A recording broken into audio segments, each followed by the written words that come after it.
Latest updates ఎప్పటికప్పుడు పొందడానికి big TV WhatsApp channel follow అవ్వండి. లింక్ డిస్క్రిప్షన్ లో ఉంది. గత ఎన్నికల్లో ఘోర ఓటమి చవిచూసిన తర్వాత బీఆర్ఎస్ పార్టీలో మార్పులు జరుగుతున్నాయా? కేసీఆర్ తర్వాత స్థానం కోసం అటు కేటీఆర్, హరీష్ రావు మధ్య పోటీ నడుస్తున్న సమయంలో కల్వకుంట్ల కవిత కూడా రాజకీయాల్లో యాక్టివ్ కావటాన్ని ఎలా చూడాలి? ఢిల్లీ లిక్కర్ కేసులో ఇరుక్కుని జైలు నుంచి బయటకొచ్చాక కవిత దూకుడు పెంచారా? ఇది ఇప్పుడు తెలంగాణలో హాట్ టాపిక్గా మారింది. ఉన్నట్టుండి కేసీఆర్ తనయ ఉత్సాహంతో పార్టీ క్యాడర్ హ్యాపీగా ఉన్నా రెండో స్థానం కోసం మరో వ్యక్తి ఎంటర్ అయ్యిందనే పొలిటికల్ టాక్ నడుస్తుంది. బీఆర్ఎస్ పార్టీలో పవర్ సెంటర్ గా కల్వకుంట్ల కవిత మారటం హాట్ టాపిక్ గా మారింది. ఎన్నికల తర్వాత నిస్తేజంగా ఉన్న పార్టీలో ప్రస్తుతం పవర్ సెంటర్ గా మారారనే వార్తలు గుప్పమంటున్నాయి. ఢిల్లీ మద్యం కేసులో చాన్నాళ్లు జైల్లో ఉన్న కవిత రిలీజ్ తర్వాత దూకుడు పెంచారట. ఆమె రాజకీయ పునరాగమనం తర్వాత మరింత స్పీడ్గా దూసుకుపోతున్నారనే వాదన తెరపైకి వచ్చింది.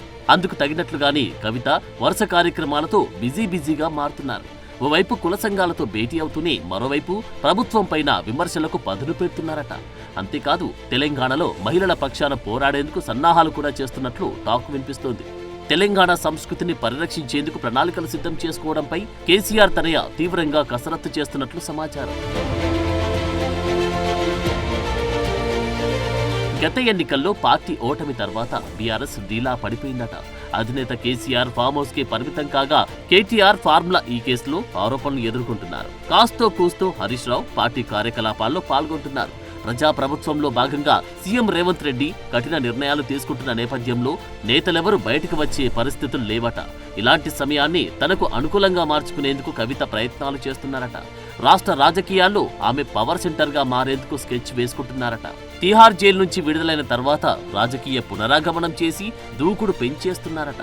గతానికి భిన్నంగా రాజకీయ వ్యూహాలకు పదును పెడుతూ తన ఫైర్ బ్రాండ్ మార్క్ చూపిస్తున్నారని పొలిటికల్ వర్గాల్లో చర్చ సాగుతోంది. విమర్శలు చేస్తూనే ప్రజలతో మమేకమయ్యే కార్యక్రమాలకు కవిత ప్లాన్ చేసుకుంటున్నారట.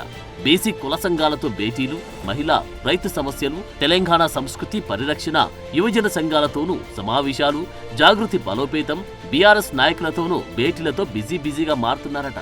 తండ్రి అన్నతో పాటు హరీష్ రావు పాత్ర అంతంత మాత్రంగా ఉండడంతో లాభం లేదని తానే రంగంలోకి దిగారంటూ వార్తలు గుప్పమంటున్నాయి. కవిత జైలు నుంచి విడుదలైన తర్వాత ప్రజా సమస్యలు, సామాజిక న్యాయం, సమానత్వం వంటి అంశాలపై పోరాటాలను భుజాన వేసుకున్నారట. అందులో తనకంటూ ప్రత్యేక పాత్ర ఉండేలా plan చేసుకుంటున్నారట.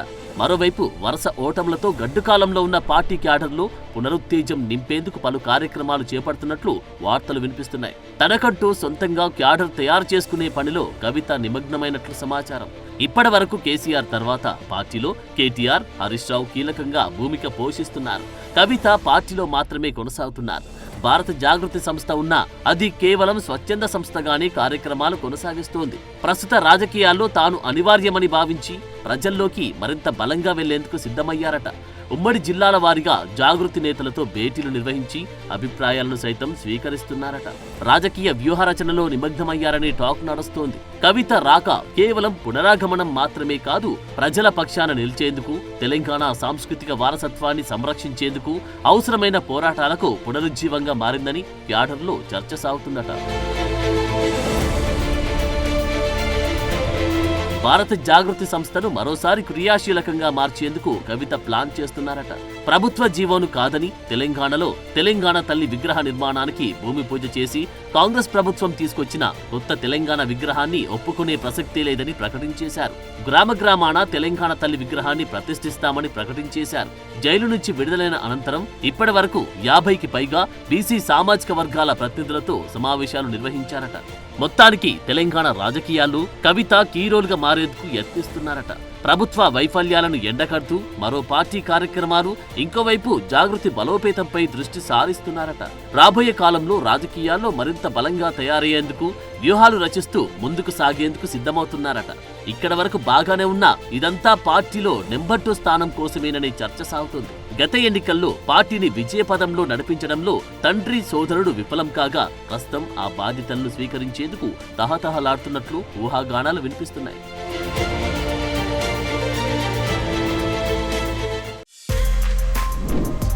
For more videos like this, Subscribe Big TV channel.